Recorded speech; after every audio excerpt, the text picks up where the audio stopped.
Incwadi yeziKronike yokuqala, isahluko se-13 iyafundeka. Wacebisana uDavide nabathethi bamawaka nabamakhulu, iinganga zonke. Wathi uDavide kwibandla lonke lakwaSirayeli, "Ukuba kulungile kuni, ukuba kuvela kuYehova uThixo wethu, masiphange sithumele kubazalwana bethu abaseleyo emazweni onke akwaSirayeli, kunye nabo ke sithumele kubabingeleli nabaLevi abasemizini yamadlelo abo, ukuba babuthelane kuthi, siyiguqulele kuthi yiTyeya kaThixo wethu, ngokuba asibuzisanga kuye ngeemini zikaSawuli."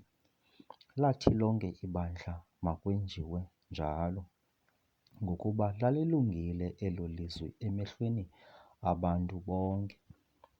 Wawabizela ndawonye ke uDavide onke amaSirayeli, wathabathela eShihari yaseYiphutha, wada wesa ekungeneni eHamathi, ukuba ayithabathe iTyeya kaThixo eKhiriyathi-Yeharimi.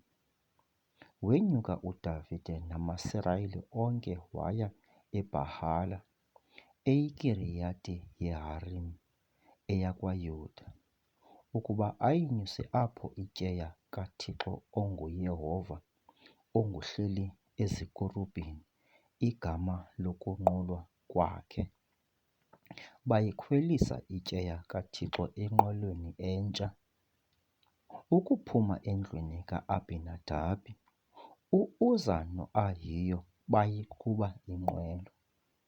UDavide namaSirayeli onke baqamba phambi koYehova ngamandla onke, ngeengoma, nangehadi, nangemirhubhe, nangeengqongqo, nangamacanci, nangamaxilongo.